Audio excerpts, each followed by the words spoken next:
Welcome back, everyone. In this video, we're going to take a look at Report Builder, which is the developer side of reporting services, and how to actually create a report ourselves and publish it. So let's go ahead and get started. The last video, we brought this up to this location right here, where we went to our browser and typed in localhost reports, and it loaded this page. If you take a look over here, there is a download arrow right here, and it says you can download some stuff. So Mobile Report Publisher, Report Builder, and Power BI Mobile. I want to get the Report Builder for now, so I'm going to go and click on that and then download it. And this is very much like your Microsoft Office application, if you will. It's downloading right now, and once it finishes, I'm going to install it. So let's go ahead and double click it to install it. You show this in folder.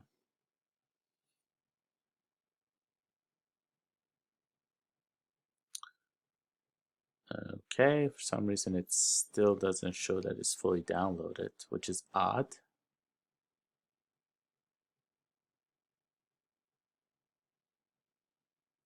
Let me go ahead and re-download it. Nope, something just happened. Report Builder. So we double click that and click next. I accept, next.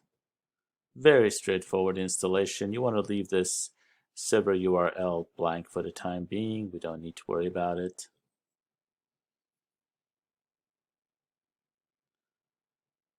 And then accept the default, and if it prompts you for you to verify that you have admin rights to install, just say yes.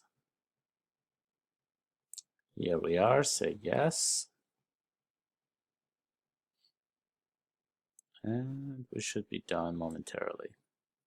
Finish. Let's go ahead and close that. I can close this too. I'll leave this open. If I go to my start menu now and scroll down to the Microsoft area, you can see that I have Report Builder, which I'm going to start. You can see it's very much like a Microsoft Office application. Let's see how we use this to build a very straightforward report.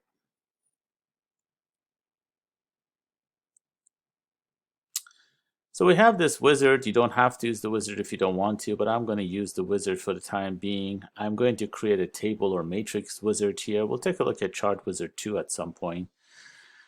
Over here it says, well, do you want to use an existing data set? Now, data sets are data that you fetch from a database, from tables or views or a combination. We don't have anything right now, so we're going to create a data set. So let's click Next. It says, well, you need to have a data source. That is, a data source is a way to connect to a database. In our case, it's usually SQL Server. It doesn't have to be. This can work with other things as well. But once you have created a data source, you can always use that to connect to that server source and fetch data. Because I don't have one, I'm going to click New. And then over here, as you can see, I don't have anything yet, so I need to create one. How do I go about doing that? Well, it says use a current Windows user. Yes, that's what I want to do. I don't want to use anything else. I'm going to click OK here. And something went wrong here. I'm not sure why I did that. Let me go ahead and edit this data source here. I don't know why this window didn't show up initially, but generally speaking, if that's what happens, that window does show up. Let me cancel this and start from the beginning, just so we can see that again. Let me bring up Report Services. Let me close it back down. It can be annoying sometimes when some of these Microsoft wizards skip a step. Alright, so I'm going to go back and create a new data set that requires that I create a new data source.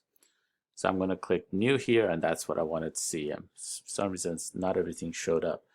What do you want to call this? I'm going to call this one Adventure Works LT 2019, which matches what I want to connect to. Notice the connection types you're not limited to SQL Server. I could use this to connect to a Postgres database. I could connect this to Oracle. I just need to have the proper ODBC for them. and I could do that. But in this case, we do want SQL Server. Do you have a connection string? We don't. Do you want to build one? Yes. I'm going to build one, and this is my local server. I could select this and pick the servers if browsing has been enabled. Pick the servers from a list. I could give the fully qualified domain name for a server right here. Or in our case, because this is the local server, I could either select it like this or I can just put a period. Either way is fine. I am using Windows Authentication. As soon as I have that period in there, the databases become available down here. You can see there's AdventureWorks LT 2019. And I'm going to test the connection. Succeeded. OK and OK. So there is my connection string, and this is what's going to be basically my data source. I'm going to click Next, and from this data source, what do you want to do? You can see that it shows the schemas that are available, DBO and Sales LT, and under each one, you have your various tables and views. Now, if I did have stored procedures, that would show up too. If I had functions, that would show up too, just so you know. But right now, I'm interested in the tables, and in particular, I'm interested in, let's say, the customer table, the address table, and say the sales order header table. And it puts them all over here for us. We do have the option to do group aggregation here if I wanted to do a sum or average or things like that. And you can also have the relationships be automatically detected, which I just clicked on. You could apply various filters if you wanted to over here. Do you want to filter based on customer ID, etc.? No, I don't. So I'm going to skip that. You also have the option to edit the query that's being created. You see that this is a select query that's running. So I could go in here and manually make changes if I wanted to, which is very, very handy. Let me go back to this exclamation point, which is running it. I can click on Edit as Text again to bring me back to the graphical one, and then click Run Query just to see what we're dealing with. So far I'm getting my customer information, their first name, middle initial, last name, etc. And over here I do have how much money they spent. So let's go ahead and click Next. From all the available fields that my select statement has created, I have the option to fill in these various areas. So the values that I want to be displayed go in here. If I want to apply any kind of a grouping at the column level or the row level, I can do that. I don't want to do that right now. I'm just going to do first name, middle name, and last name.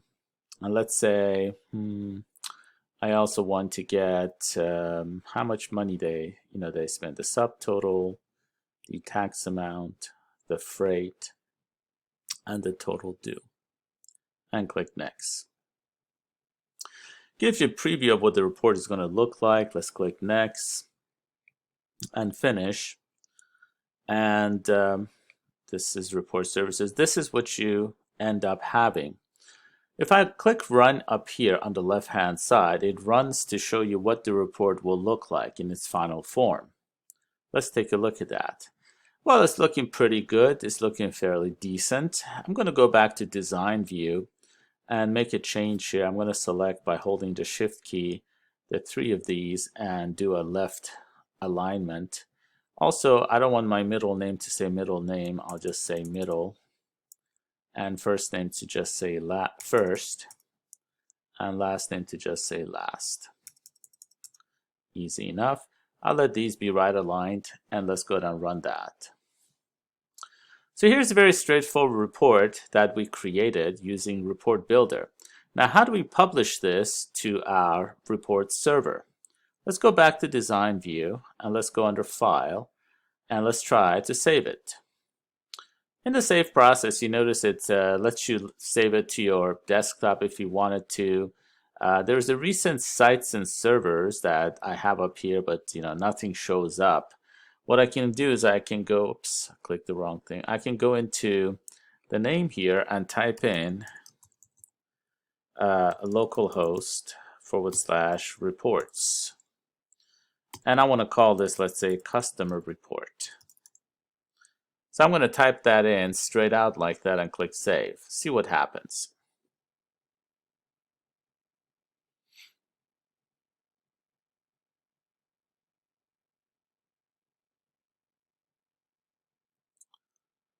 Okay, you notice that it did switch to our localhost report server right here.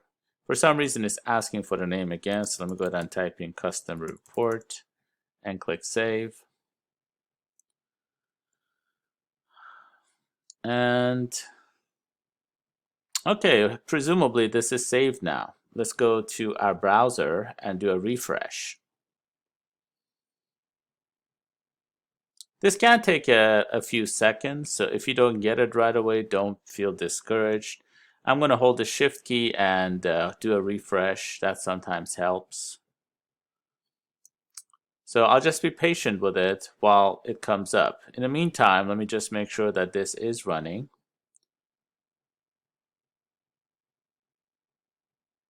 Yes, it is. And if I were to do another save, now that we've saved to our report server for the first time, we should have, if I do a save as, is what I meant to do, we should have that as one of the recent places that we can save to going forward. But you can see that we already have this here, which is good. I can save it again. It doesn't change anything.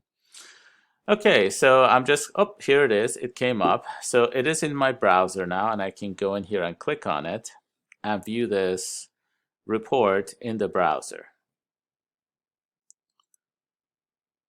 Here you go. So you have your report in your browser. It's wonderful. If it was obviously very long, it would paginate for you automatically. In this case, this is not a very long report, so it's showing up on one page and you have to scroll. But if it gets very long, it will paginate for you, which is great. You have the option to download this report into, say, Excel format. You can print it if you wanted to. So it has a lot of wonderful features that are built in here. You can always click the Browse button again to go back over here. And if you take a look at these over here, these three little ellipses, you can add it to your favorites, which would show up over here in the favorites. You have various other options. You can download the report as is if you want to. So a lot of features that are built into report services. We want to take a look at some additional features such as granting various users various levels of access. And also we want to create additional reports with charts and stuff in them. So we'll take a look at those in the future videos. Thank you for being a great audience as always. If you're enjoying these, please share with friends and loved ones, and see you in the next video.